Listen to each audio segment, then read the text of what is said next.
महाभारत एक ऐसा ग्रंथ है जो कि जीवन, धर्म, राजनीति, समाज, देश, ज्ञान, विज्ञान सभी विषयों का पाठ सिखाता है। ये एक ऐसा धर्म ग्रंथ है जो कि जीवन जीने का मार्गदर्शन बताता है। एक तरफ इसी ग्रंथ में रिश्तों को लेकर अपनापन है, दूसरी तरफ इसी ग्रंथ में खून के रिश्तों में तार तार कर देने वाला असंवेदनशील घटनाएं हैं। सत श्री अकाल, नमस्ते, हेलो एवरीवन। मैं उम्मीद करती हूँ कि आप सब लोग चुस्त दुरुस्त और खुश होंगे।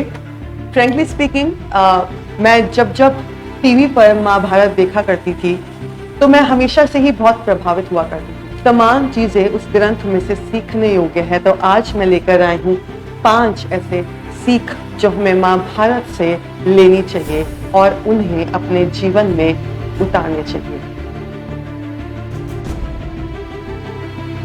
जैसी संगत वैसी पंगत, और वैसा ही हमारा जीवन। एक तरफ कर्ण जो कि दयावान, गुणी, नैतिक, सर्वश्रेष्ठ धनुर्धर थे, लेकिन कुमित्र दुर्योधन की संगत में आकर योद्धा महाभारत में भ्रष्ट हो गए।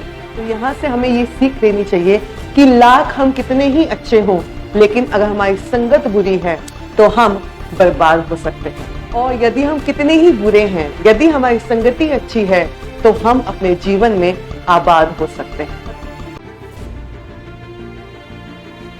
हथियार से ज्यादा घातक बोल वचन। एक बार इंद्रप्रस्थ में धृतराष्ट्र का बेटा कौरव दुर्योधन पानी की कुंड को फर्शी समझकर गिर गए थे। तो इस पर मजाक करते हुए द्रौपदी ने दुर्योधन को कहा था, अंधे का पुत्र अंधा। किसी के द्वारा भी दिया गया बयान धर्म, राष्ट्र, समाज, परिवार को भारी नुकसान दे सकता है।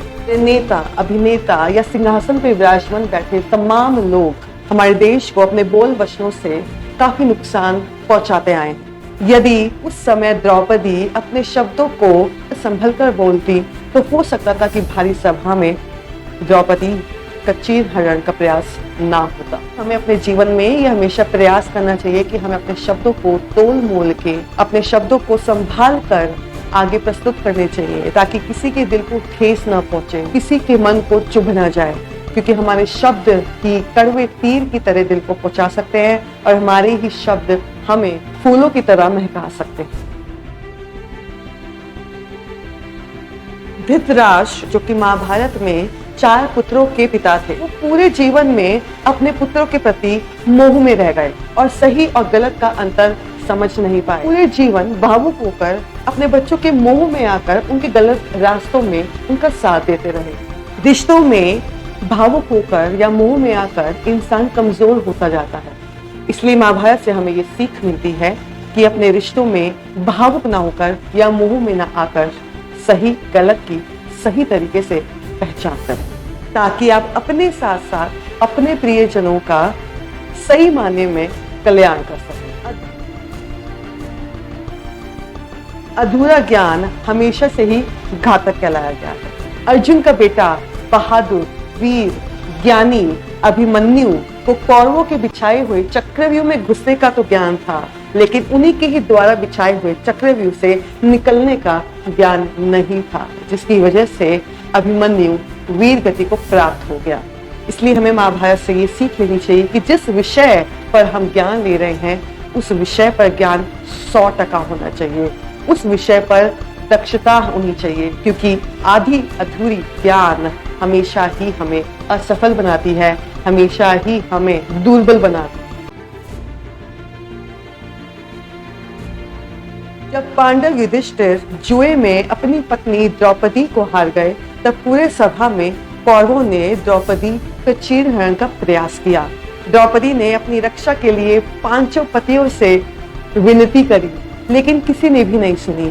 तब द्रौपदी ने खुद पर विश्वास रखते हुए अपने परमात्मा को, अपने सच्चे मित्र को याद किया, जिन्होंने द्रौपदी का चीर बढ़ाकर चीरहरण से बचा लिया। तो हमें इस बात से शिक्षा लेनी चाहिए कि जब हमारी परिस्थितियां चाहे कितनी भी कठिन हो, हमें खुद पे हमेशा भरोसा रखना चाहिए, अपने परमात्मा पे हमेशा भरोसा रखना चाहिए। ऐसा भी हो सकता है कि उस समय पर, उस कठिन समय पर हमारे परिजन, हमारे प्रियजन हमारा साथ ना दे पाए, लेकिन खुद पे भरोसा और परमात्मा पे भरोसा आपको हमेशा कठिनाइयों से दूर पहुंचाएगा। मुझे उम्मीद है कि आपको मेरी वीडियो जरूर पसंद आई होगी।